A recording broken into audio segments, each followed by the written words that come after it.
Hello and welcome. Can you please introduce yourself? Hi, nice to meet you finally, Fatima. My name is Wael Al-Saad. I am from Palestine. I'm living right now in Germany, and I used to be in Germany for 17 years. Then I moved to Palestine for 10 years, and I decided to go back to Germany beginning of this year. And now I'm working on an entrepreneurship. I'm trying to establish a platform for new kind of trading where grassroots economy and solidarity economy is the subject of this kind of trading. Yeah. And so what do you feel like would be life, and especially like education after coronavirus? Yeah, education will be more free, and people will have more access to education, and the people discovered new ways of uh, getting access to education rather than the traditional ways. And for children, for example, they they don't need more this disciplinary education that they have to go to the classes in certain series. And because with the coronavirus, they discovered out that they can do it differently, more flexible way.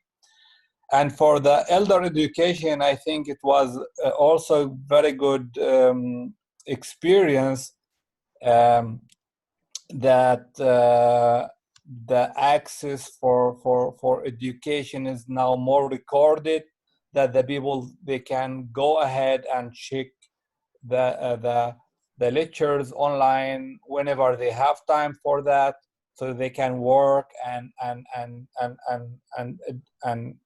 then visit the lecture upon their free time. So there are no more I think the people will find out that they are more free now, and they have more freedom in when and where they get their education material from and with whom. Yes. And in your perspective, what would be business after the coronavirus? Yeah, people discovering now that they don't need a lot of facilities, that they can work from everywhere actually, and they don't need the offices, and the whole infrastructure has been built for running the business. For many businesses seems to be obsolete. So I think people will think about what to do with all of these buildings that we finding out we don't need them really, and they don't have also to put a lot of pressure on the environment, and to travel a lot to go to work. And it seems to be also positive from this point of view. And I think people now think more what's really important in business, what we really need to do in business, rather to do any kind of business to have access to money. And it is also it is an awareness advantage they have now, and people finding out that they need each other more than the business itself. So they have to organize themselves. So people in difficult countries, they have to be creative about how to overcome this these circumstances. Yes. And also discovering that, if you're not digital, there's very less chances that you will now survive as a sustainable business. And what do you think, how would our social life would be impacted by coronavirus? Mm, yeah, the source. I mean, people with the coronavirus no more uh, with whom they want to hawk together. Uh, I mean, eh, so for us in the Orient, maybe we have a lot of relationships, but they are not real. You know, they are imposing you. They are imposing you because of that's the structure of the society.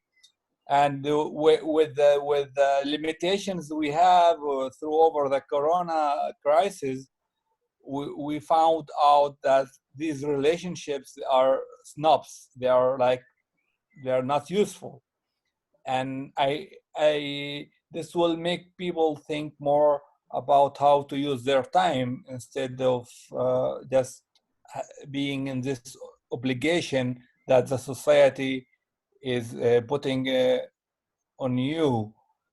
What I don't like, the separation of people, that they have to be separated in, in some countries. I mean, you cannot escape from the virus. Sometimes if you have like more contact, you will have small portions of this virus, and maybe your immune system will deal with it. Yeah, Yes. maybe we have to hack this about the social relationships more. If you have further questions regarding that, what do you think yourself? I feel like social life would change because I see, like, if you have parties, if you want birthdays, you could just do it on Zoom. Like, on Eid, I got all my aunts and all my uncles together for on our Zoom meeting. So like, I feel like Zoom and StreamYard and like all these where like online calls and basically being digital is how you would contact, because you'll feel like there's no purpose of having a conference when you could just do it in your bedroom. So Yeah, exactly. The way we are now using more this digital meetings, we can meet the people we would like to meet, and we are making maybe new relationships with people we never know before, like you and me right now. And yeah, some people have problem to to use this media. They're hesitating, or and then when a lot of people using that, they will break this fear of like uh, yeah, being in touch with people they would maybe have a good relationship with, and do something meaningful together. Yeah, I see it as like that as well.